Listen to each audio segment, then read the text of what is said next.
It's your boy Trevone Perry on the Hands Up Radio Show, and we have none other than the living man, the legend, the embodiment himself, Pastor Deitrick Haddon in the building with us, y'all. What y'all got to say? What y'all got to say about that?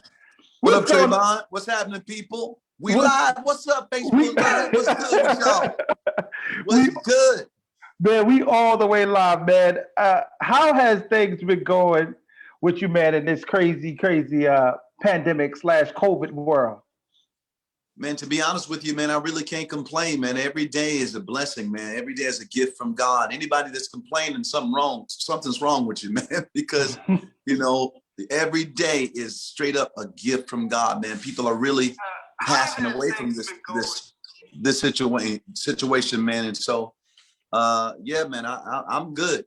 I have no complaints, whatever. I know that's right, man. And for so many, we've lost so many giants, and recently, Bishop Fred, how did that affect you, man? Seeing all the gospel giants go home from this crazy disease. It's tough, man. It's tough to watch, because I love people, man, and I hate to see the world grieving, our nation grieving like that. Everybody's been affected by this some kind of way, man. Right. It's either affected you directly or indirectly. But yeah, man, this thing is definitely serious, and I hate to see it, man. And that's why I wrote a song about it. I know we'll get into it, but that's why I wrote it, because I don't want to see anybody. We don't need to lose nobody else, man. We're losing too many great people. Yeah. When Rance Allen, that blew me away. You know what I'm saying? That was like, man, how such a gift, such an important person to gospel music. How could you let them go? But God is sovereign. We're not complaining again. I'm not complaining. Right. We could, but I'm not. God knows what He's doing. That's the thing. When you look at those giants and you say, if these pieces are no longer with us, what does that mean for us? It's scary. Next man up.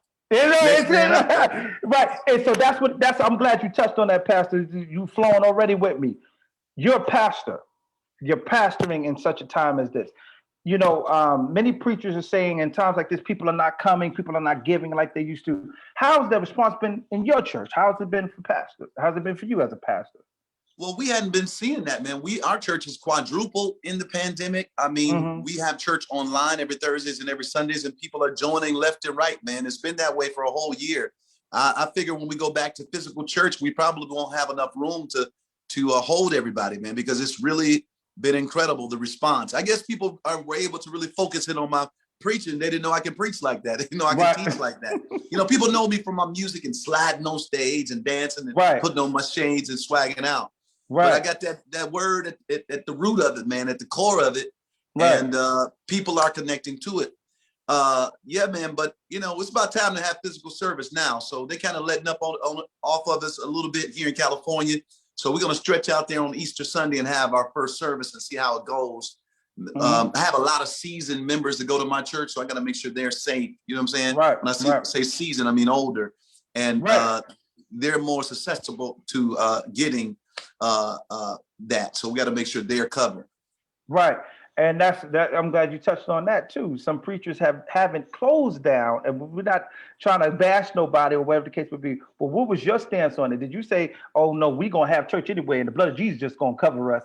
What was your stance on it, or did you just use your common sense and say, "Nah, we're not doing it"? I think you got to use wisdom, and every to each his own. Everybody has their own. They know their congregation. I think the first responsibility of a pastor is to lead the sheep to safety. That's the first responsibility of a shepherd. Lead the sheep to safety. It's not just to speak in tongues and lay hands on people to show people how powerful you are and how many scriptures you can quote and raise money. That's not what it's about. It's about making sure that people know there's life on the other side of this pandemic, and people are looking to your wisdom to get them through this. It's not the time to show how powerful you are and I can show miracles and all. It's not the time, man. It's the time to use wisdom, because we've seen anointed people check up out of here. We've seen it. Bishops, pastors who've been serving the Lord for a long time. They know the Lord, and checking up out of here. So it's showed me as I stepped back and made an assessment of what was going on, I said, you know what? We got to use wisdom in this matter. Let's just retreat to virtual service, and it should increase your faith. You know, to be able to, you know, not need a physical person to lay hands on you or be in a physical building with people, but building your own relationship with God where you don't need anybody else. Because what happens when you don't have those people, you know? So, yeah. But let me say this, pastors, I do understand the fight though, and I understand the challenge for pastors, especially if you have these huge buildings, you have mortgages. You have to pay the bill. You know what I'm saying? You have a lot of people on your staff. So if people are not coming to church, people tend not to give like they normally would. So it kind of pushed them to say, I better have some kind of service in order to keep this thing afloat. So I just been praying for all the pastors. I ain't been judging nobody. You know, I've just been praying for everybody. Because nobody has a manual on how to make it through a pandemic, how to lead. Nobody. It's never happened. It hasn't happened. You know what I'm saying? So who am I to judge you for what you need to do, you know? Right. So I agree. I agree with most of what you said. And we have this panel because we do a segment since the pandemic. You know, we was live in the actual studio, but when they shut that down and said everybody need to go home and do it from your house, God gave me to do Strength Talk once a month. So myself, along with, you know, the pioneers like Stan Jones and Charles Perry and Ernest Pugh, we all come on once a month and we talk about these type of issues. And everybody has a different take on it. So I want to get everybody's take on it and their perspective. But for the most part, I think we're all in compliance and all in agreement, especially most of us being artists and some pastors totally understand the struggle. Now, how has it affected, how has it, you know, I know the church has grown by leaps and bounds, but how has it affected you on the musical side? Well, you know, none of us have done any concerts since last March. Whether you're an R&B singer, whether you're a pop singer, whether whoever you are, no concerts, no live concerts have happened. So the live concert world, that genre has suffered. It's shut down, completely shut down. So if you're dependent on the bulk of your money coming from live concerts and things like that, that income is shut down. So it really pushed us all to do other things outside of just doing live concerts, which you should be doing anyway. You should have at least 4 streams of income. At least. For me, I thank God that all the songs, I've been in the music business for quite some time, almost 3 decades, almost. Yes, sir. A lot of people don't know this. I've been putting out hits since the 90s.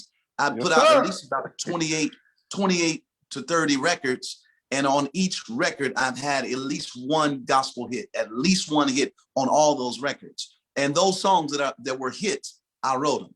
So the beautiful thing about that is that, you know, I'm able to get a check to keep me going, you know what I'm saying? But think about the artists who didn't write their own music. You know what I'm saying? They didn't produce their own records. They hadn't been in the business this long. You have to be creative, you know what I'm saying? And keep things going. To keep things going for you. So, you know, I've just been praying for everybody, to be honest with you, man, just praying that everybody will be creative. This is the perfect time for creative people to thrive. Like if you are a creative being, you should be bursting at the seams, you know, pushing forward and getting some things done to make sure that you can keep your family afloat. I agree. I totally agree. And that's powerful what you just said. You just said a mouthful. Man, you ain't lying. You've been in this business for a minute. And one of my favorite joints of yours, I love all your music, but definitely Chainbreaker. You know what I'm saying? Wow. Now you took it way back to 1997. Do you see what I'm talking about? Hey, you know what's crazy though? Yeah, go ahead. What's crazy is my kids discovered Chainbreaker and my wife just discovering it. She's just discovering Chainbreaker. That's all they watching for the last, over the weekend. They got me watching that old concert and I hate to look at it. Because you look at that young Deitrick like, what would this Deitrick tell former Deitrick? Ooh, I would tell him a whole lot, man. I would tell him some things that I can't say in front of everybody. That's a fact, though. That's a fact. The older we get, we like, oh, Jesus. Listen, I would tell him some things, and I'm making it my business to make sure I tell my son, Deitrick, little Deitrick Jr., you know, to navigate him through all of it. But I would tell young Deitrick, I would tell him like, man, shake a lot of those people you got with you. Shake them. I would tell them you're wasting time with that. Wow. Because a lot of those people that were there are not here with me now. But true friends who are with you, like I'm a true friend. Like if I call you my friend, I'll be your friend until the end of time. Now I have friends that's been my friend since high school. The guys that were in high school with me, they're my best friends. Barry Gignard, Eric Bishop Taylor, Sean Hart, all these guys, they're my friends. They don't call me Deitrick Haddon, they call me Dee. You know what I'm saying? They don't, they're not caught up in how many songs or hits or what you've done. They know you for you. Tell you they tell you the facts, like that ain't Deitrick, you lying. You know what I'm saying? Because we know Deitrick.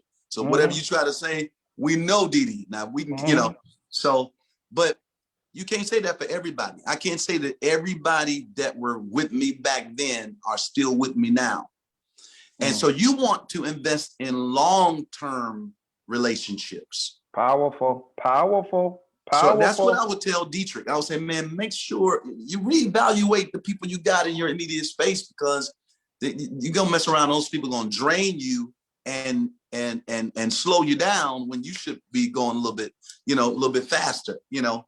So I think when you don't have any weights or anything holding you down, you can seem like you can accelerate faster. So I would tell a lot of people, you don't really need a whole lot of folk to be you, to do what God has called you to do. You see what I'm saying? So that's what I would tell young Deitrick. And that's powerful, man, because sometimes it's what we think we need that keeps us from succeeding. I'm gonna tell you right now. You hit the nail on the head, but I'm gonna tell you something. I go on stage right now to this day by myself and do a full 2-hour concert, and nobody cares who else is around. They want to hear the song. They want to hear me sing. Do the people want the song? That's all they want. The song. They want to hear the song. They want to. I used to think I needed to have all these bells and whistles, but as I matured, one day I said, my background singers, or somebody couldn't make it, or they say we couldn't do it, or something happened. I don't know. And I had a big show, and all I had was my band and me. I said, we got the tracks in the system, right? The background harmony. Yeah, we got all that. So let me go out here and sing. Man, it was like a full background sing, like a full choir behind me, man. I said, why am I spending all this money and dealing with all this headache with all these people? From that point on, if you notice, all my concerts, it's just me and the band. I've definitely noticed that. And you know what's crazy, you touching on that, because Bishop T.D. Jakes I love to watch him and listen to him. That was one of the things he said. He said it was amazing that we were doing all these things that God never needed anyway. And I said, that's crazy, man. I said, ouch. He said, all of this stuff we've been doing just to come to find out. Oh, we look at how we going on now. Look at how we managing now. Managing, surviving, thriving. Right. And for some, we were doing a whole lot of extra stuff, but we didn't know we were doing extra until we didn't need all of it. Correct. Or you couldn't use it anyway, you know, because you didn't have them, or you didn't have the money, or things were shut down. So exactly, that's the next thing. You just said it. You said you've been in this business for 30-odd something years and still counting, and I think you got another 30 something left. I got it in. What's keeping you fresh? What's keeping you fresh? You know what, man? I think really, I think it's my assignment. Like I'm here on purpose. I feel like I'm here on purpose. I feel like my songs are on purpose. Like the songs God has given me, I feel like my presence is on purpose. Like I need to be here for the next generation. I need to be here. There need to be a Deitrick Haddon, you know what I'm saying, in your church. Somebody will go against the grain. Somebody will go against it all. When you going left, he's going right. When y'all going right, he's going left. I feel like my life is on assignment. Like my life is a sign that there's not one way that you can reach your goal. You know what I'm saying? That's been the main thing. If you look back at my life, my career, you can say Deitrick has done it the way God gave it to him to do it, and it produced the same results. Wow. It'll get you to the same destination. I've always been that guy to explore uncharted territory and to show people that, yes, we can accomplish this. Like God is over here too. He ain't just over there. Like he's over here, he's over there. And I'm the one guy that's crazy enough to go there and take the persecution. But once people see, okay, Deitrick's still alive. He over there. How you doing reality television with preachers? You mean to tell me that you can do that? I'm telling you, you can do it if you do it the right way. How you doing? You the first guy to make your first gospel artist ever. And gospel music has been going for years. But the first gospel artist to ever produce and write your own film and put it out without a huge budget. They told me, Deitrick, you're going to get this film. They told me, Deitrick, to get this film done, the one you want to do you need at least $6 million. I told him, no, you don't need $6 million. Let me prove it to you. I went and shot the movie and put it out. And the person that told me that you needed $6 million, they were like, you did it. You did it. You did it. So you need people like that will explore to show us the future. And I love it because I remember that movie. You actually came to my church then at one of those times on a promotional tour at Citadel of Praise and Worship with Dr. Kevin Bond as the pastor. And I remember you coming and you was promoting that. And I actually checked out the movie. And I'm going to just be straight up. You know, sometimes you don't want to see your favorite artist stray away too far, you know? And you're like, oh, come on. Now he an actor. But then when I looked at the movie, I was like, wait a minute. He's an actor. I was like, yo, this dude can act. Then you went to Preachers of LA. You know, you showed us that you could be multifaceted, you know, multi-talented. You know, how did you make that all work? And how did you know how to separate the two? Because it is a totally different business, from pastoring, from singing to all that. How did you make sure that you were on top of your game with all of those things? I think you got to study it all. If that's what you call to do, you got to study the greats and practice and rehearse and compartmentalize.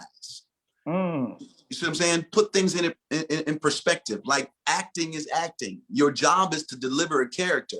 If they're seeing you, then you're not doing a good job. You need to deliver that character. And if you're not going to commit to it, leave it alone.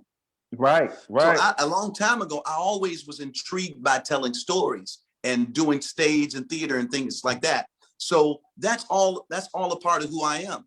I just compartmentalize when it's time to do. I think I did a film last year called Sins of the Father. Well, I had to play this preacher who did all kind of stuff. He burned down the church for insurance money. He manipulated his son to kill his wife. I mean, this guy did everything. And this was a true story. It was a made-for-TV film for TV One. And some people say, well, Deitrick, how would you play that role? It's a role. Play the role. Your role. Come on. And what we're learning is we as believers, we're multifaceted people. We're layered people. We're not one-dimensional. Right. And it's time for us to let people know, stop putting me in the box because I'm a Christian. Right. Don't put me in a box because I like singing gospel music. I can sing R&B. Right. I can make a movie, like for real, a real one. Don't do me like that. You know what I'm saying? And for so long, nobody really asked gospel artists, what are your aspirations outside of just singing in somebody's church? Because if they would have sat down with me, I would have told them, one day, I'm going to make my own movies. One day, I'm going to do my own TV shows. One day, I'm going to do my own tour. But nobody asked. Nobody looked to ask gospel artists. And I don't like that. It's time for us to stop marginalizing our own people and look for them to do great things beyond just singing at your church.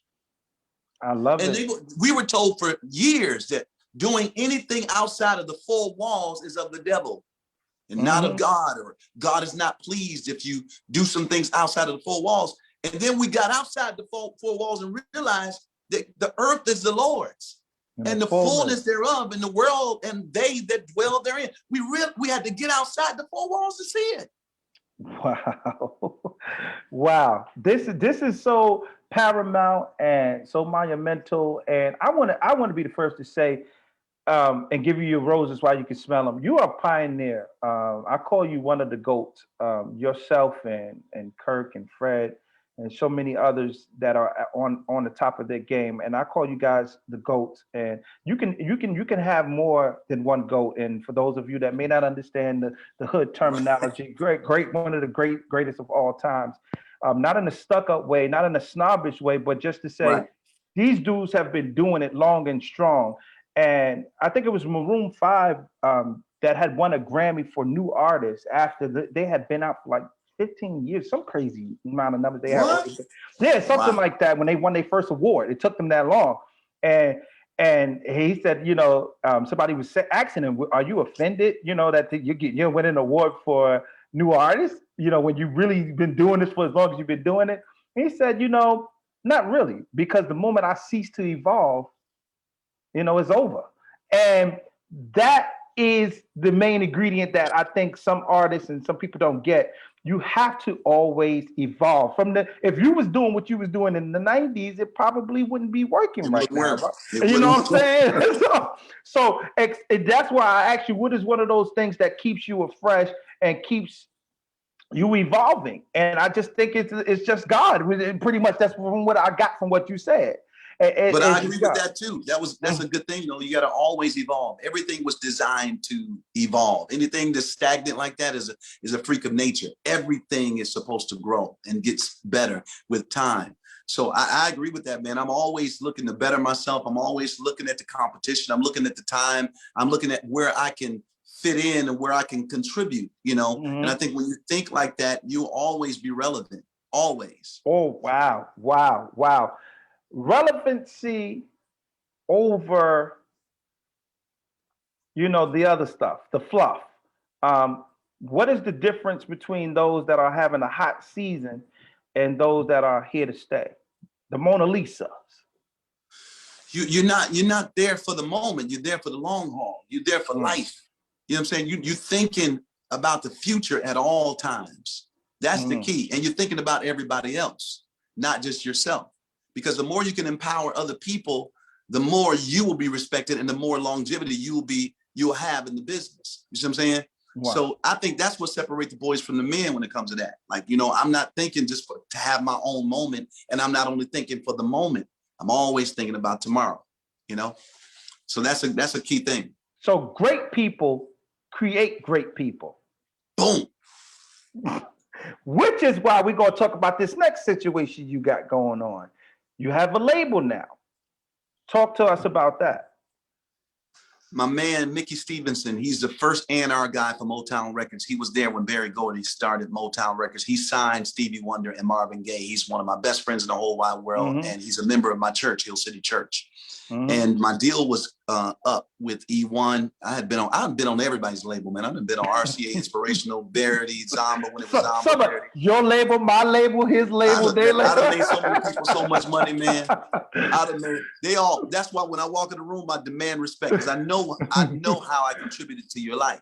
Right. But my deal was up and my man was like, man, do you own these masters? I said, man, to be honest with you, I don't own the masters. I own my publishing. I own my royalties. I get my writers. He said, you need to own your own masters. We got to buy back your masters. But until then, you don't need to sign with nobody else. Man, if you do that, he said, I ain't rocking with you. So I said, you know what? I'm gonna start my own label. And we need to teach other artists how to own their own masters and teach them how to make money in gospel music. Because for some reason, most gospel artists are broke, busted, and disgusted, and on their way to climbing up the rough side of the mountain. I'm climbing up the rough side. I ain't climbing up no rough side of no mountain. Now I done been around. Listen, that's crazy. But somebody got to stop the ones who accomplished and reached their goals. Your job is to pay it forward. And we don't have enough gospel artists paying it forward to the next generation. And so we have these new artists slaying giants or trying to slay giants that we should have slain. Woo! You shouldn't. David shouldn't leave Goliath for Solomon to deal with. That's your responsibility. Solomon is to take it to the next level and be the wealthiest, the greatest, the wisest king ever. But he can't be busy trying to slay your giants. And so, but Pastor, not to interject, but I just want to add that in there. A lot of it, if it's not Deitrick, if it's not a Deitrick idea, if it's not Trevone idea, they don't want in. ooh, If it's not them, that's right. that's another issue we have here. But anyway, go ahead. And that's sad too, man, because it can't always be about you, and everybody's not called to be a part of your group or your entourage or your team. You know, you got to be thinking about the whole genre at large. That's why I'm not friends with a lot of guys, because some of these guys, in order to be friends with them, you got to kiss their butt, and I don't do that. Right, they know right. Deitrick not gonna do that. So I respect you. You know what I'm saying? I respect what you've accomplished, and but I'm not gonna kiss butt to be a friend with you. You know what I'm saying? Like, for me, my relationships are organic. They're natural. It's a natural progression. Yo, what up? Like, we talking today, it's natural. It ain't nothing I have to force. You ain't got to bow down to me. I'm not bowing down to you. We're two kings having a kingly conversation about the kingdom and how we can advance things forward. If you can come to the table with me like that, then you got a friend indeed in me. Absolutely. You see what I'm saying? Absolutely. But we got a lot of guys, man, that become something in the gospel community, and you gotta bow down to them every time you don't have to do that. And anybody that make you feel like you have to do that, get away from them. Facts. But here's the next thing. We say you got to bow down, and you just hit the nail on the head. There's not that many. Maybe there's a lot, but there's not that many millionaire gospel artists, unfortunately. So why do we have that struggle in this community where we have the less money, the least amount of success compared to what when it comes to the world? You get what I'm saying? And it's such a small genre. So when you become something in that genre, people lift you high up. Too high. I mean, way too high. Far above your level of skill sometimes. You're right, Pastor. We celebrate mediocrity all the time. Yes, we do. And because it's such a small genre, the person, if we point and say that's gonna be our guy, he goes to the top, and then you can't say nothing to him. You can't say nothing. I mean, I remember let me be careful about what I'm saying. I got a lot of stories. I don't want y'all to know what I'm talking about. And I ain't trying to get you in trouble, y'all. I got to put all my stuff in the book, man. Go ahead, put it in the book. Go ahead. But go ahead, say what you want to say. I was with a prominent artist who was a legend in my eyes, who's been doing it for quite some time. Mm-hmm. And I was talking to that individual on stage while another new artist who had sprung up to stardom in gospel out of the blue from one song. Mm-hmm.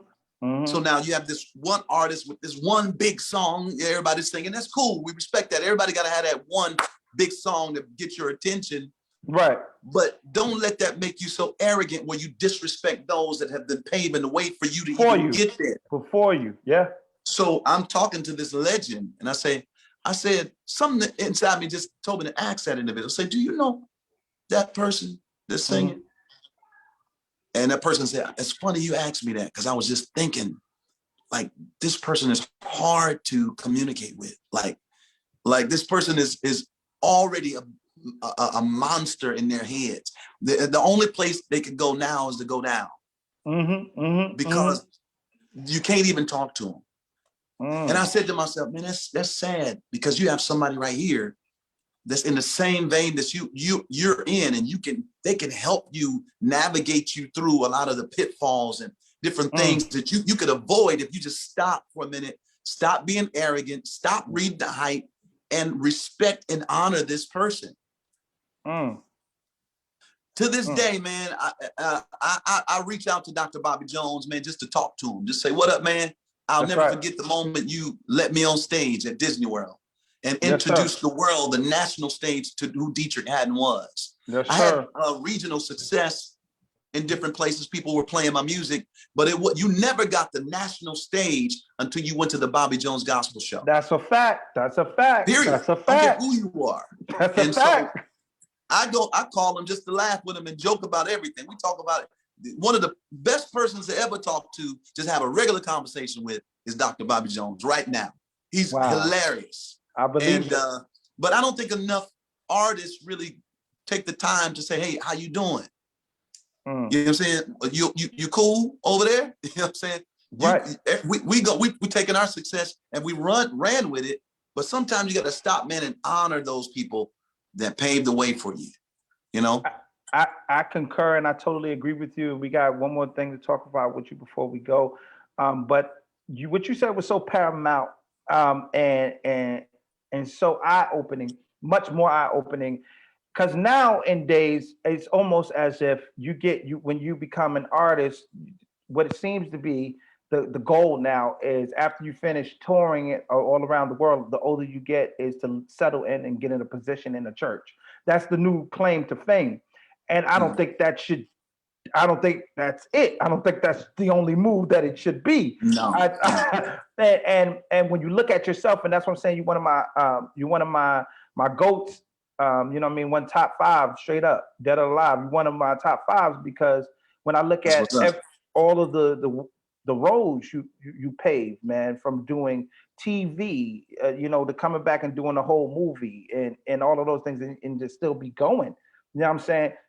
That's what I want to talk about. What it took to be you, and how and what keeps you sound. What keeps Deitrick Haddon rooted? Man, you know what, man? I was that arrogant gospel singer at one point because I thought that's what you do. You know, I came from Detroit, where all the top gospel artists were, the Winans, Commission, and Clark Sisters, Fred, all of them. We actually went to the same high school, different eras and times, but we went to the same high school, Mumford High School. And so I just thought that's, you're supposed to be, once you make it to the top, you above the world, on top of the world, you know what I'm saying? Right. But God pulled the rug from underneath me, man, and knocked me down off my high horse. And so, and I began to see, when I was down, I began to see who was really, there for me, who was really for me. Again, it's amazing how you can see who's who and what's what when you on your back. Because ain't too many people came and reached out their hand and said, yo, D, let me lift you up. Right. I mean, nobody really, to be honest with you, And it was at that moment when I realized, okay, man, the only person I really got for real is God himself. And when I realized that, I realized that God is the one that's keeping me and the one that's sustaining me. And I put all my focus on God, man. I depend on God and not people and not things, and that's what keeps me, man. I want to be considered to be a humble king. I think that's one of the greatest things you could be, like a king, like you're great at what you do. Nobody can deny it. When you do what you do, they can't deny it. They can talk all they want to. When you step into what you do, you're a king with it. Yet you're a humble guy. I like that. That's powerful. That's powerful, man. And that's what motivates me. That's what motivates me now, to stay as humble as I can, share with as many people as I can, love on as many people as I can. Because to be honest with you, man, tomorrow's not promised to none of us. And we've learned that it's really become especially now real to us, especially from now. this pandemic. Yeah. We all need each other, man. And so many people are leaving, man. So that's my motivation, man. Just staying humble and being great at what I do. And I get inspired by seeing other people being super great. Like that motivates me. Like when I see somebody, like when I see LeBron James at 30, how old is he now? 36 in his 18th season, that's dunking the ball. Like my favorite basketball player. You know what I'm saying? He's become even better. Yes, he has. In his 18th season. That's a fact. You know what I'm saying? When I watch that, it inspires me. It makes me say, how can I contribute in this season of my life? How can I show people how to continue to be great in this season? So that motivates me too. Yeah, that's what I feel. And that's crazy that you would break it down to that analogy. Shout out to LeBron James, my favorite basketball player. That's how I look at it. I look at it as, 13 years in, almost 15 years in, you could say, I still feel like the rookie that's getting on the court with the Michael Jordans, like Deitrick Haddon and the Kobe Bryants and the Shaqs. That's what I feel like when I see you guys still doing what you do. It's like they're still in the game, and it's powerful. Talk to us about that. Are you signed? Has anyone signed to the label as of yet, or are we working on that?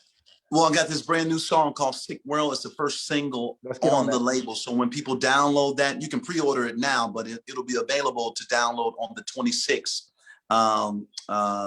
Yeah. So, but that's the first song on the label, Black Owned Black Entertainment, OWN, Black Owned Black. Yeah. So soon I'll be signing acts. I'm looking, taking my time. I'm not just going to throw anybody on there. I want to really start a movement. I want to get a whole squad. I want to get the dopest, craziest female artists, solo artists, the dopest male vocalists, with swag and energy and stage presence and anointing and word in him. I'm trying to find that guy.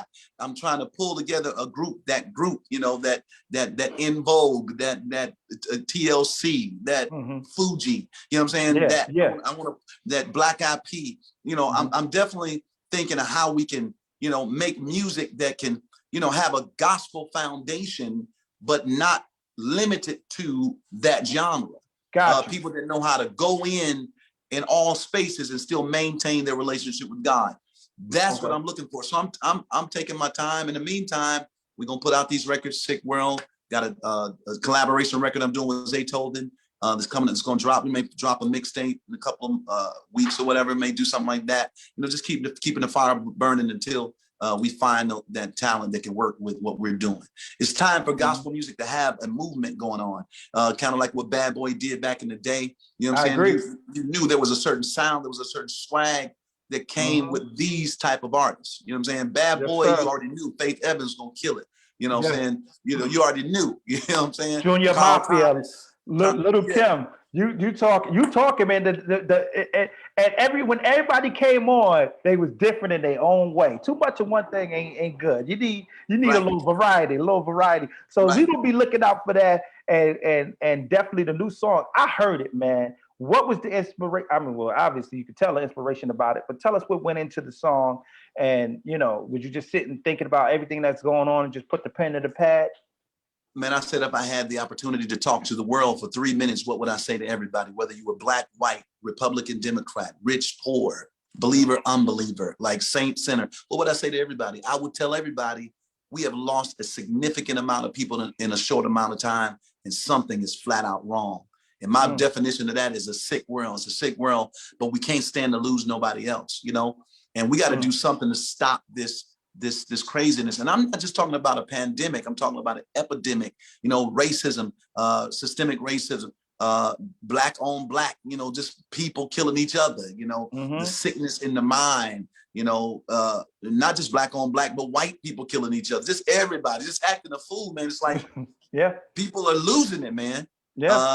And I just wanted to write a song, man, that if they heard the melody and heard the beat, it'll get their attention and make them stop. Let me listen to these lyrics. When I came from the studio, right, I had to get some work done on my truck. So the guy had to drive me to my crib. And I said, let me put this on in my mind. So I'm gonna put the song on and see what this guy, he's a Hispanic guy, let's see what he's saying. I wasn't really talking to the guy, we was driving along. So I put the song in. And in the middle of the song, he said, hey, whose song is this? Like, where is this? What radio station is this? And I was like, this is my new song, man. Nobody ever heard it before. He's like, man, that song need to be out right now, man. It need to be out right now. And so that's the effect I wanted to have on the average listener. Not really just gospel people, not just the church, but everybody. Like people who, don't even subscribe to what we subscribe to. They can relate to this song, because we all are in the middle of this pandemic. This is not an attack against just one group of people. It's an attack against humanity. We're all in it. You know what I'm saying? Sure. So that's what this song is about. Yeah, the song is powerful, man, and it makes you think. And I can't wait till the world hears it. When will it be out, or are we still working on that? It drops on the 26th. You can download it on the 26th. The video goes up on YouTube at midnight on the 26th. You should be hearing on the radio starting this week, actually. They just got it to radio, gospel radio. They're going to mainstream radio because it's not just a gospel song. So that's right. On the 26th, it's going to be over there. But I made sure I sent it to all my radio announcers in the gospel community because they've been holding me down for years. You never go and disrespect your core people that want to play your music. So everybody should have it in their email. Everybody should have it playing it right now. Radio stations are already jumping on it this week. We had a massive group of radio announcers jumping on the record. They feel it, they hear it, they understand it, they know what I'm trying to do. This song is not just trying to, we're not trying to get #1 on the charts. We're trying to save a life, to be honest with you. I mean, when you hear the song, you understand what I'm talking about. It's like a right now song to play for your listeners. And so, yeah, but got some great performances coming up, some national platform performances getting ready to hit in the next week or so. Yeah, people are going to hear about this song, Sick World. It's going to be a great song. And shout out to Apostle Howard. She said, "That's right, Trevone, you got it from me early." That's right, Apostle, I got it from you early. That's my girl. Apostle has been doing a great job. We love her. I got it from her early, and I've been vibing. Apostle Burrell's been working with me for 30 years. See, tell somebody, because somebody in the back didn't hear that. She was there. She was there when I first got in the business. See. I was working with Burrell when her hair wasn't gray. Now her hair is all gray now. Well, that's when she ain't got it blonde or red. You know how she do. Right. You know that. but the fact of the matter is, man, we give it. This. You know what I'm gonna name this day? It's also wifey's birthday. Hey, baby, I love you. She over there. Happy birthday. Pastor Haddon said, "Happy birthday to you, honey." So she said, "Thank you." She said, "Was she waving from the back? So shy." But anyway, right after this, we going to enjoy some dining. But the whole thing was, this is. Give Pastor Haddon his flowers day, because you have been paving the way for us. And I hate this. I hate how we do. We wait till people die. We wait till they gone. And then we want to post. You ain't post nothing about me before. You've been listening. You've been secretly listening to my song, talking about you love me. I'm posting about this man. I'm going to be talking about this man while he can hear it, while he can still get the alerts and the mentions and say, this dude has paved the way and we got to pay him homage. We got to show him love. Let's love on us. This is why they leave us and go to the world, because we don't love us. We love Pastor Deitrick Haddon. We love you. I'm telling you. I appreciate that, man. Go ahead. The other day I was on Clubhouse. Everybody's on Clubhouse now, right? Are you on Clubhouse? No, I'm not. That's one of the things I am not on. I'm going to get on it, though. I'm going to get on it. Well, I had the opportunity to meet Carlton Pearson. In my travels, all these years, I've never met Bishop Carlton Pearson. Mm-hmm. And all the stuff that he's gone through on his journey. But he started out with the Azusa conferences that gave a platform to Bishop Jakes. We wouldn't have a Bishop Jakes if it wasn't for Carlton Pearson. That's true. And then we seen where his ministry kind of took a turn with his doctrinal beliefs, and that was his personal beliefs. And we seen how the world attacked him for it. But one thing about this guy, he's never lost his love for people and his humility.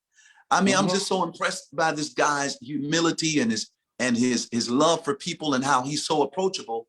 And so I had the opportunity. I always said in my mind, when I meet, I got to talk to Carlton Pearson to let him know, even though you've gone through what you've gone through, and I may not even agree with some things that you're teaching, it still don't change the fact that I have the utmost respect for you, man.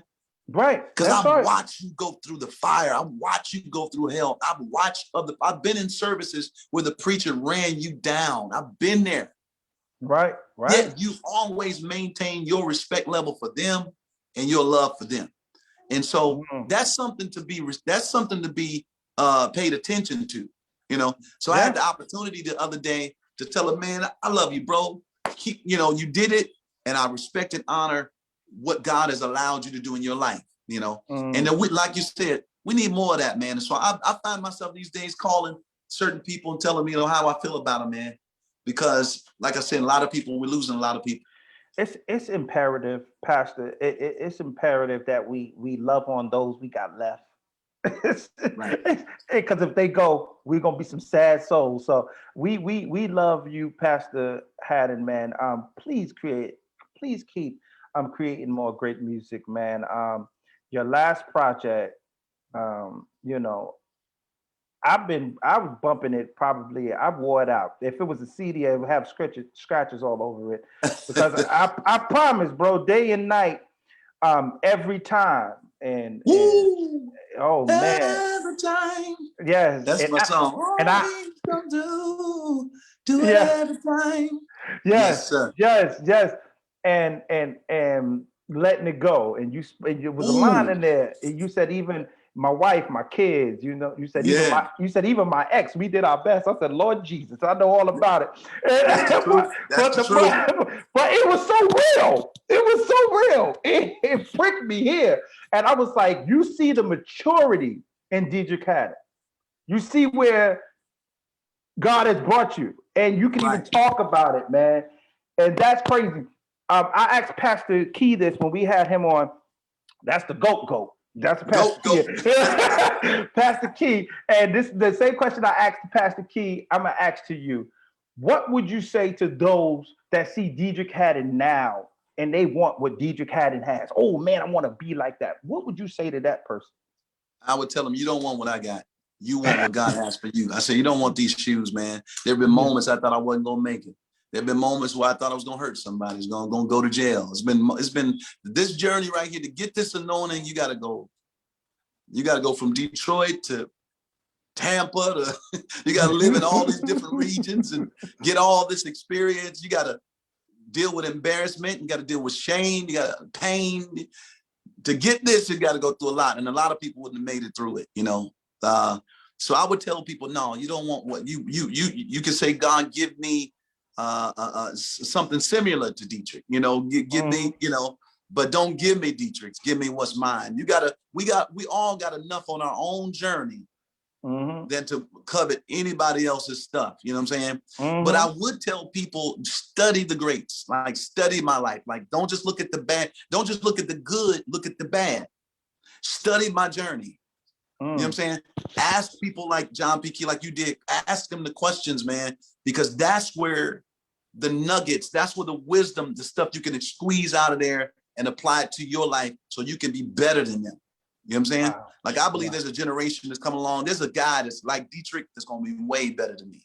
You know what I'm saying? But he got to watch, if he would do himself a disservice by not going over what Deitrick went through, by like watching, like listening to the music, thinking about what he could have been thinking when he wrote that song, you know, or the things, you know, or study. That's what I do, man. I study the greats. I sit here and watch documentaries of great people that I love. And and I learn from their journey, even when they're going on. Yeah. But the journey has been documented, and you can learn from it. Well, that man, I'm blessed and I'm full today. Oh my God. One of the pioneers, one of my goats, and just to have you pour into the people, while you're pouring into them, you're pouring into me, because I too have come from a long ways. And I tell people all the time, don't use someone else's backyard as a measuring pole for where you should be at in your life. You know what I'm saying? Everybody has their own road to take, but success always leaves a trail. And you said that. It leaves clues. If you want to be really successful, you better study those that came before you. And I'm studying Deitrick Haddon. That's why I'm asking him all these questions, trying to see what I can steal from him today, y'all. So I'm wide open, man. Y'all got it. We studying the greats, man. What can we expect to get from you next, man, before we let you go? I got this new film coming. It's dropping in the summer. Blessed and Cursed 2 is all locked in the can, ready to go. I can't wait to start promoting that. Got this collaboration coming with me and Trevone. Then I have another, that's more of a mixtape. Then I have an official Deitrick Haddon crossover record. Actually, it's not per se gospel. It's going to be R&B, little pop, I'm exploring all the other things that people didn't know that I could do. You know what I'm saying? And so why not? I don't have nothing to lose, man. People are, you know, man, I could have lost my life in 2020. And I'm saying to myself, it won't be said that Deitrick Haddon went to his grave full. I'm going empty. That's right. I done dumped it all out. I gave you my best. Period. Are we going to see any more preachers of LA? What, why did you wanted to walk away from that? We could look forward to any more TV shows, something like that? Yeah, man, we got something working, man. I'm expecting a call any day now. We got a network that's going crazy over it, and working with Dr. Holly Carter on that. Okay. But that's that. The TV business is not an easy business, man. You'll be working on that for 5 years before something breaks. People don't even know how long we were working on Preachers of LA before it actually broke. When you see it, it's like overnight. Oh, this show, but behind the scenes, you've been drilling away. Doing stuff over and over again, fine tuning it, getting turned down by this network, accepted by this network, and then not agreeing with that. I mean, there's a lot that comes with doing television. So yeah, but say a prayer for us. We got some things in the works. We definitely with you on that. Before we let you go, top 5 dead or alive singers. Who's Pastor Haddon's singers? Top 5 dead or alive. Ooh, let me just go with dead, because they're all my really top ones. Man, first of all, I give it my top 5. Okay, I would give it to Bob Marley, man. If you ever watched him in concert, you would understand what I'm talking about. He's incredible. And his singing is incredible to me. He had a unique approach to his music, and which made him a worldwide superstar. And his performance was crazy. So I would give it to Sam Cooke also. He created his own signature sound that I had never heard from anybody since. Rance Allen, Rance Allen, Sam Cooke, Bob Marley, MJ. You got to give it to MJ. He created his own sound. Anybody that create their own and we all, copying it, that person is to be respected as a top 5. So MJ, Bob Marley, what did I say? You said MJ, Rance. Bob Marley. Rance. You said Rance. Sam Cooke, Rance. And I also I got to give it to, it's a whole lot more. I can give it to Al Green. I can give it to Al, man. His another sound, another voice, that unique voice that only comes along once in a lifetime. See, those are the kind of voices I love, and Donny Hathaway, he's got one of the best songs, one of my favorite songs of all time that I listen to mostly every Saturday. One Day We'll All Be Free. That's my favorite song in the whole wide world. When I'm just riding along, man, it's the greatest song. Just ride along with your woman and just let just relax and play that song, man. It just settles everything in. Y'all going shopping, y'all going to the beach, y'all, it's a perfect song for any moment. But who we listening to today? Who you got in your Rolodex today? Who we pop out and listen to sometime every now and again? Man, I would give it to PJ Morton. I love what he's doing vocally. With his own signature. He has a certain chord he operates in, which makes him unique, certain sound that he operates in. As it pertains to R&B, gospel, or what category? It doesn't matter. I'm a huge Kanye West fan. I love Kanye too. Always have been, and I think I always will. Even his gospel stuff is incredible. I love Kanye.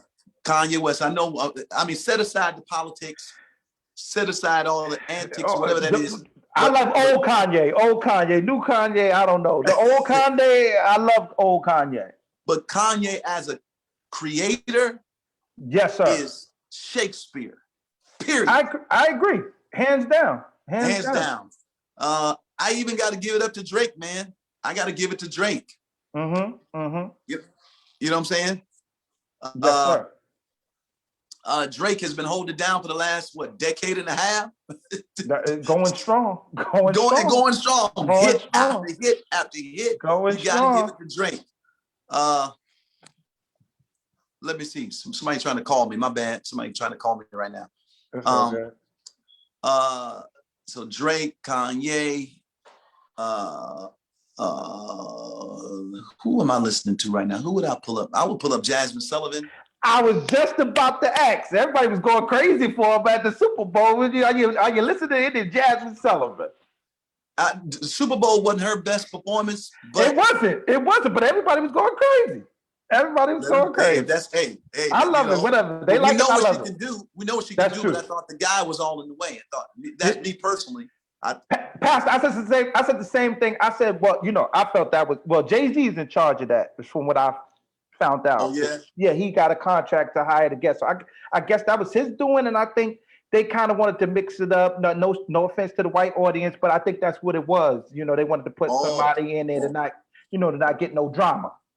Speak of Jay-Z, man, he's one of my favorites.